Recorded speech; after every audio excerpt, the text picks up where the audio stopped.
اللہ کے راستے میں نکلنے کی بڑی غرض ہے یہ ہماری نمازوں میں ایک کمال پیدا ہو. جب آدمی دنیاوی مشاغل میں ایسا منہمک ہو جاتا ہے اور دنیاوی مشاغل غالب آ جاتے ہیں تو نوافل کی عادت ختم ہو جاتی ہے، یہاں تک کہ مسلمان فرائض سے غافل ہو جاتا ہے.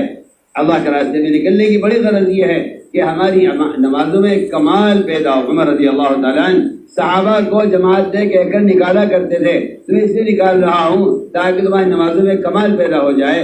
کچھ وقت کے لیے چاہیے مسلمان کو کہ وہ اپنے دنیاوی اسباب سے اور کمانے کی تجارت کی مشغولی سے نکل کر کچھ وقت عمل کے ماحول میں رہے، جس سے اس کے اندر نوافل کا شوق پیدا ہو، لمبی نمازوں کے پڑھنے کا شوق پیدا ہو. لیکن نماز بگڑے گی تو سارا دین بگڑے گا، اور نماز میں غفلت ہوگی تو مسلمان کا اسلام میں کوئی حصہ نہیں رہے گا.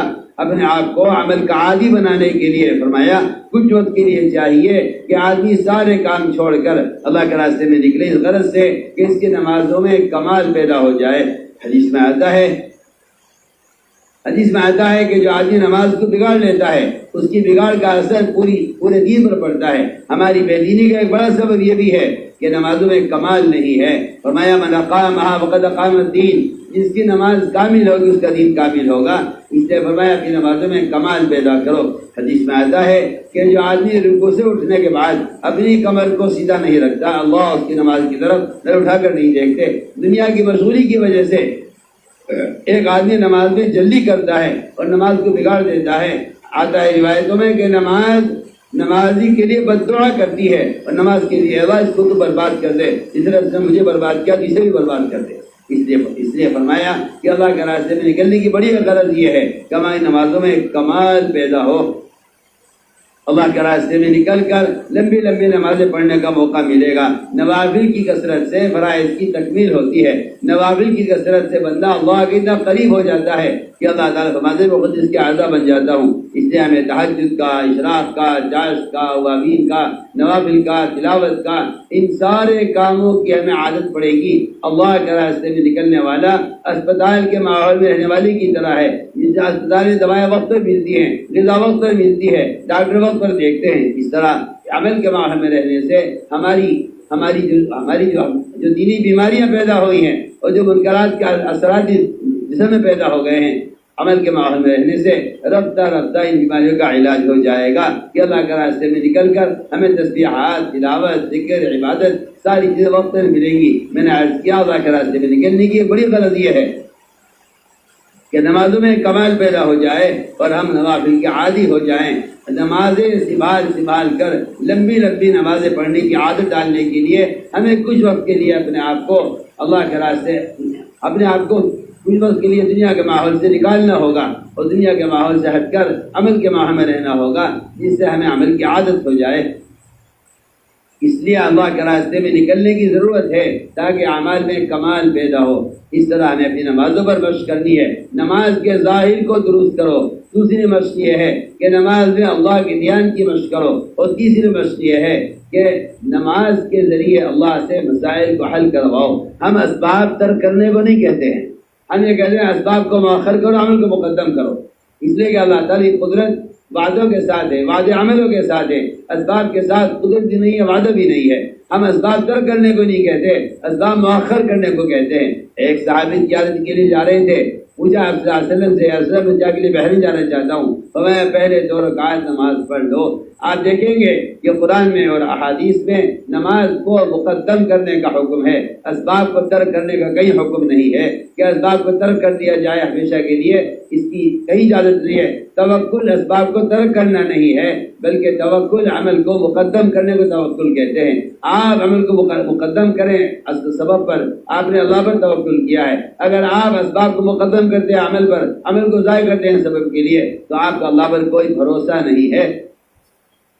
اللہ پر بھروسہ اسے نہیں کہتے کہ آدمی اسباب ترک کر دے، اللہ پر بھروسہ اسے کہتے ہیں کہ آدمی عمل کو مقدم کرے سبب پر. اس لیے سارے وعدے جتنے بھی ہیں اعمال کو مقدم کرنے پر ہیں. میں نے عرض کیا 3 اعتبار سے نماز پر مشق کر دی ہے. ایک نماز میں نماز کے ظاہر کو درست کرنے کی، ایک نماز میں اللہ کے دھیان کے لانے کی، اور تیسری مشق نماز پر یہ کرو کہ اس بات کی کوشش کیا کرو کہ جب بھی کوئی مسئلہ پیش آئے سب سے پہلے 2 رکعت ساز الحاجہ پڑھ کر اللہ کی طرف متوجہ ہو جائیں اور فرائض کو ہر حالت میں مقدم کریں.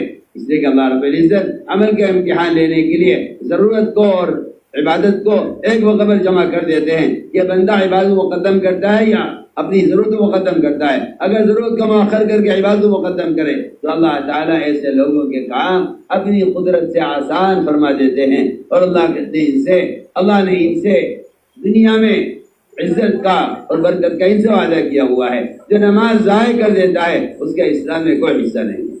تو ایک صفت علم کی ہے جس کا سیکھنا ہر مسلمان مرد عورت کے ذمہ فرض عین ہے. اس زمانے میں سب سے بڑی مصیبت، سب سے بڑا عذاب، سب سے بڑی گمراہی اور سب سے بڑا فتنہ یہ ہے کہ مسلمان دنیا کے فنون کو علم سمجھتا ہے اور دنیا کے فنون کو سیکھنے والا اپنے آپ کو عالم سمجھتا ہے. حالانکہ علم صرف وہ ہے جو محمد صلی اللہ علیہ وسلم کی طرف سے لے کر آئے ہیں ہماری ہدایت کے لیے، اور اپنے احکام جو اللہ نے دیے ہیں، اللہ کے احکام کی تحقیق کرنا علم میں لگنا ہے. دنیا کے فنون کا سیکھنا ہے کوئی علم نہیں ہے. یہ دنیا کا جہل ہے، انسانی تجربات سے جو حاصل ہوتی ہے اس کو علم نہیں کہا جاتا. علم محمد صلی اللہ علیہ وسلم لے کر آئے ہیں اللہ کی طرف سے.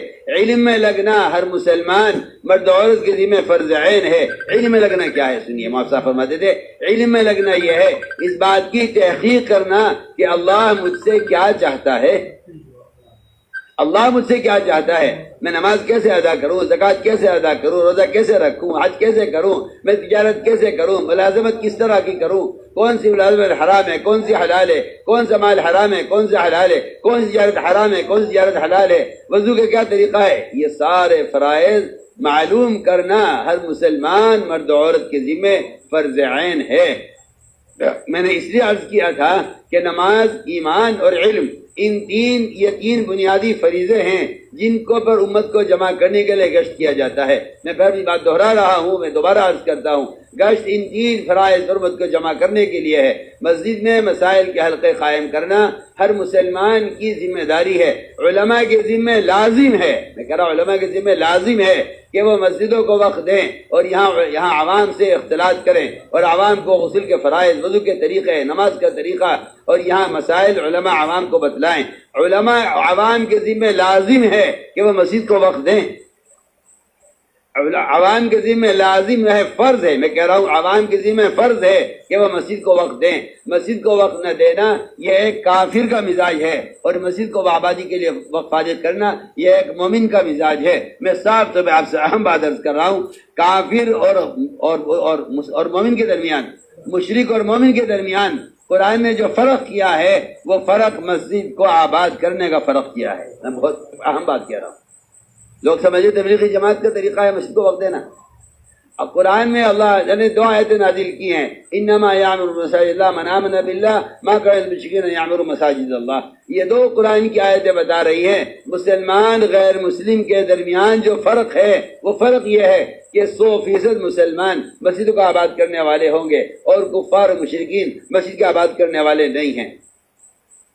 اس لیے میں کہہ رہا ہوں کہ یہ ایک لازمی عمل ہے ہر مسلمان کے ذمے کہ وہ مسجد کو وقت دے، کیونکہ مسائل سیکھنا فرض ہے، نماز پڑھنا فرض ہے، ایمان سیکھنا فرض ہے. ان سارے فرائض کے لیے امت کو مسجد میں جمع کرنا یہ اللہ کا ایسا امر ہے. میری بات کو اچھی طرح یاد کرنا ہے، یہ اللہ کا ایسا حکم ہے کہ اگر مسلمان مسجد کی آبادی کی محنت نہ کرے، اگر مسلمان مسجد میں لوگوں کو جمع کرنے کے لیے اپنا وقت فارغ نہ کرے تو مسلمان کو اللہ کے عذاب کے آنے سے ڈرنا چاہیے. میں بہت اہم بات کر رہا ہوں، سارے علاقے والوں سے، پاکستان والے ہوں یا وہ ہندوستان والے ہوں یا وہ دوسرے ممالک کے آئے ہوئے حضرات ہوں، سب سے عرض کر رہا ہوں مسجد کے لیے وقت فارغ کرنا ہر مسلمان کے ذمے فرض عین ہے. اور اس میں تاخیر کرنا اللہ کے عذاب کے آنے کا سبب ہے. مسلمان کو ڈرنا چاہیے اس بات سے کہ اگر مسجد کی آبادی کی کوشش نہ کروں تو اللہ کا عذاب آ جائے گا.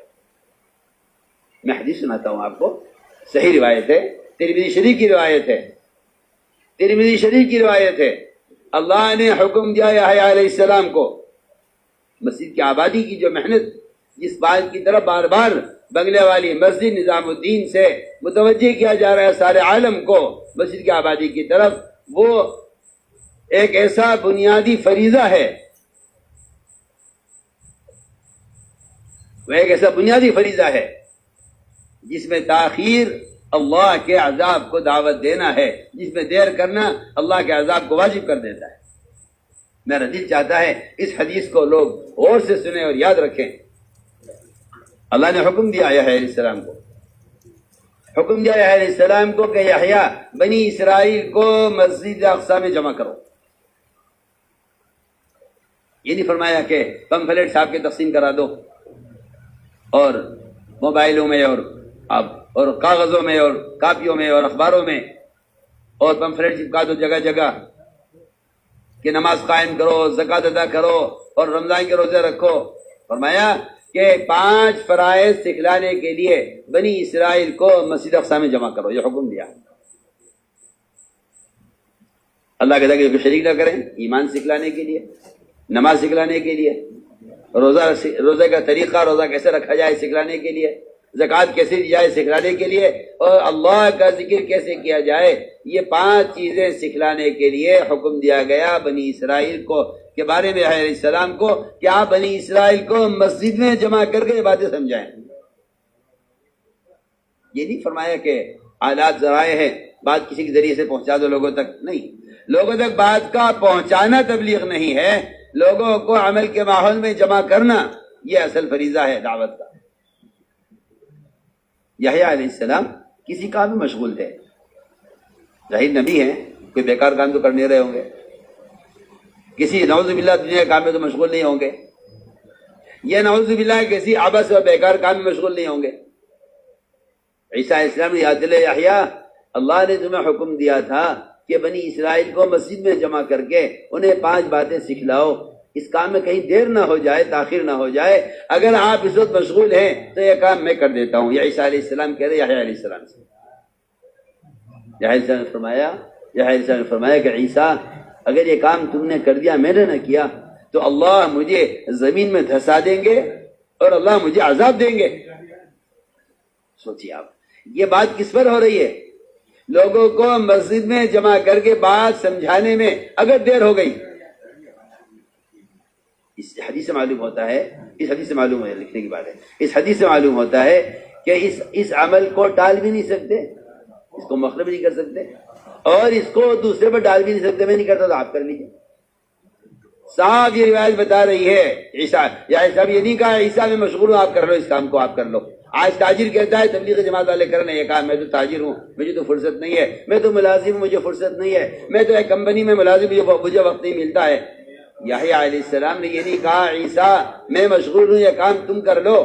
یحییٰ السلام نے کہا عیسیٰ اگر یہ کام تم نے کر دیا کہ لوگوں کو مسجد میں جمع کر کے 5 باتیں پہنچا دی، میں نے یہ کام نہ کیا تو اللہ مجھے ذہن میں دھسائیں گے، اللہ مجھے عذاب دیں گے۔ بتائیے یہ اگر اتنا اہم فریضہ نہیں ہے مسجد کو آباد کرنا اور لوگوں کو مسجد میں جمع کرنا، اگر یہ اتنا اہم کام نہیں ہے تو یحییٰ علیہ السلام کو عذاب کے آنے کا اندیشہ کیوں ہے، اور یحییٰ علیہ السلام کو ذہن میں دھسائے جانے کا خوف کیوں ہے؟